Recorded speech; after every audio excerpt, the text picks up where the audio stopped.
আসসালামু আলাইকুম স্যার, কেমন আছেন সবাই? আমরা গত ক্লাসে একটা ম্যাথ শেষ করেছিলাম। এটা ছিল প্রিভিয়াস বোর্ডে, রাইট? 2014 সালে। এটা কত সাল দেখান তো? 16 সাল। মাঝখানে কি মাইন্ডে কি মনে হচ্ছে স্যার 15 সালটা কোথায়? স্যার এখানে যদি আপনি রিপিটেড কোয়েশ্চেন হিসাব করেন, আমি আবার রিপিট করছি, যারা এনইউতে পড়েন আর যারা প্রাইভেট এবং পাবলিকে পড়েন, স্যার আপনি এভাবে হিসাব করলে হবে না। কাইন্ডলি আপনার পুরো চ্যাপ্টারের যে 3টা ধরনের ম্যাথ আছে এগুলো দেখতে হবে কাইন্ডলি। কারণ কেন?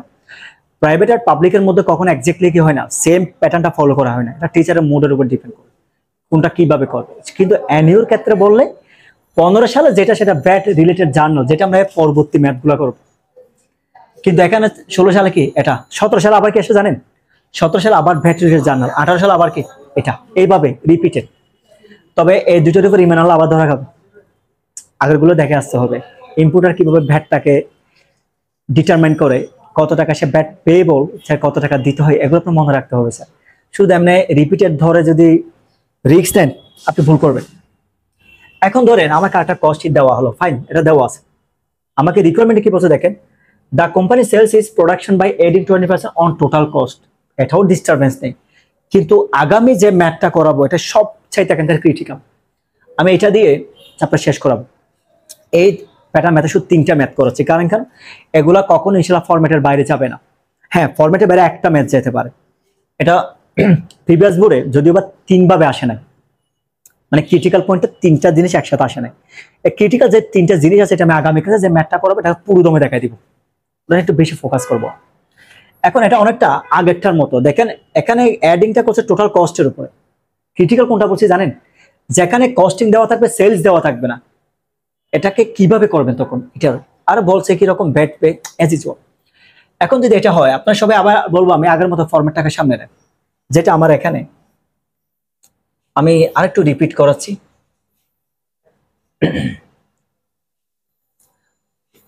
আচ্ছা স্যার, আমি এটা মুখে বলে দিচ্ছি। প্রথমে আমরা ম্যাথের মধ্যে যেটা থাকে, ওপেনিং র ম্যাটেরিয়ালস থাকলে কি থাকে স্যার?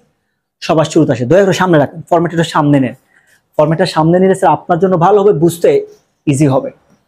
প্রথমে যেটা আসবে এটা হবে কি স্যার? ওপেনিং র মেটেরিয়াল। তাহলে খেয়াল করেন, আমার এখানে তো মনে হয় রেডিমেড দেওয়াই আছে ওপেনিং র মেটেরিয়ালস। যদি এটা এরকম দেওয়া নাও থাকতো, কিরকম টাকা বলছিলাম গত ক্লাস? র মেটেরিয়ালস দিয়ে এরকম 1 মানে হচ্ছে কি ওপেনিং। ঠিক আছে, আপনি প্রথমে এটাকে বসাই দেন, এই এমন টাকা আমরা বসাই দেবো, ওপেনিং র মেটেরিয়াল বসাই দিলাম। এরপর পারচেস অফ র মেটেরিয়ালস, এখানে কেন জানি সবগুলো একদম সিকোয়েন্সে দেওয়া আছে, আপনাদের কষ্টটাকে একটু কমিয়ে দিয়েছে আর কি স্যার। ঠিক আছে, আপনি এটাকে কি করেন, ইনক্লুড করেন। এই দুটাকে আমরা ইনক্লুড করে ফেলছি। আপনি পারচেজ র মেটেরিয়ালসকে প্লাস করেন 70,000-এর 7,50,000 সাথে 90,000 করলে কত হয়? 8,40,000। এখন আমার দেখতে হবে কোনো রিটার্ন আছে কিনা, র মেটেরিয়ালস রিটার্নস অথবা ড্যামেজ হয়েছে কোনো কিছু আছে, নেই। যদি দেওয়া না থাকে, ওপেনিং র মেটেরিয়ালস থাকলে তাহলে আবার আসেন ক্লোজিং র মেটেরিয়ালস কত আছে দেখেন, 1,20,000। আমাদের এটাও শেষ, এটাও শেষ, এটাও শেষ, বা এটা শেষ। ক্লোজিং র মেটেরিয়ালস 1,20,000 যদি মাইনাস করেন, যে অ্যামাউন্টটা পাবেন 7,20,000, এটা হবে কি কস্ট অফ ম্যাটেরিয়ালস অথবা ম্যাটেরিয়ালস ইউজড। এরপর আমরা কি করি, এরপর যতগুলা ডিরেক্ট এক্সপেন্সেস থাকে, ডিরেক্ট কথাটি থাকবে অথবা প্রোডাক্টিভ ওয়েজেস। দুইটা টেকনিক বলছি, কি কি বলছি? ডিরেক্ট এক্সপেন্সেস অথবা কি প্রোডাক্টিভ ওয়েজেস। ডিরেক্ট খুঁজেন, ডিরেক্ট ওয়েজ কি রেডিমেড দেওয়া আছে 6,40,000? আর কোন জায়গায় দেখেন তো ডিরেক্ট কথাটি আছে কিনা, দেখেন তো। ওয়ার্ড ডায়াগ্রাম তো বোঝা যায়, আমার এখানে আর নেই। ঠিক আছে, ডিরেক্ট ওয়েজেসকে কি করেন আপনি প্লাস করেন।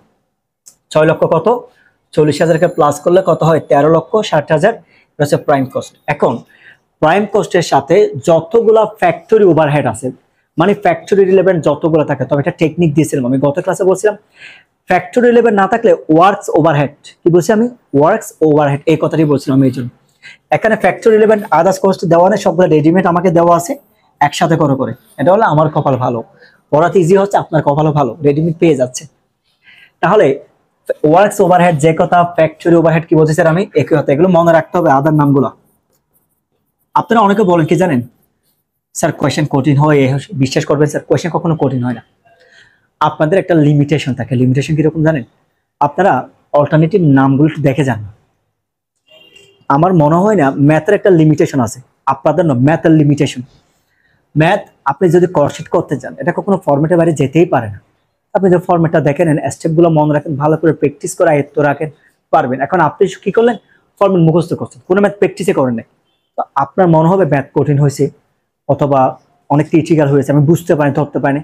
আসলে এটা হচ্ছে আপনার ল্যাক অফ প্র্যাকটিসের কারণে। আপনি প্র্যাকটিস করেন স্যার, ইনশাল্লাহ দেখবেন এগুলো অটোমেটিক্যালি আপনার জন্য হয়ে গেছে। এখন আপনি ফ্যাক্টরি ওভারহেড কত আছে, ওয়ার্কস ওভারহেড বরাবর প্লাস করার পর যে অ্যামাউন্ট হবে ম্যানুফ্যাকচারিং কস্ট।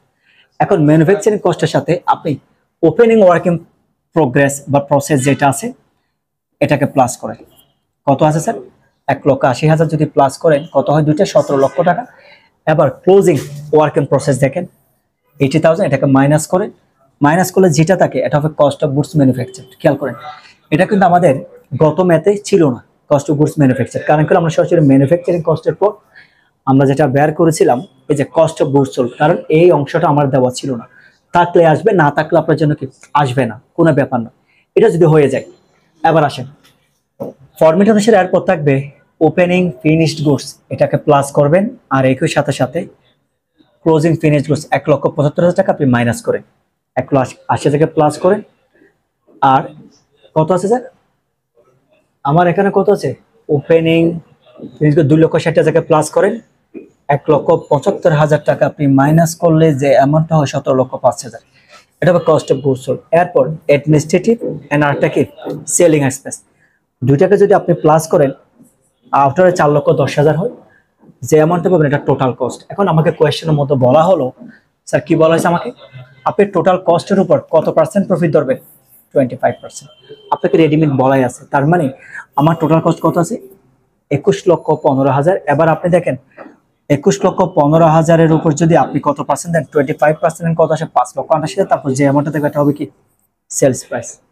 তার মানে আমার কস্ট শিট পেয়ে গেছি আমি। এখন আমাকে বলা হলো ভ্যাটটা আমার বের করতে হবে। স্যার ভ্যাট আমরা কেমনে বের করি? আমরা দুইটা মেথডে বের করতে পারি। কেমন?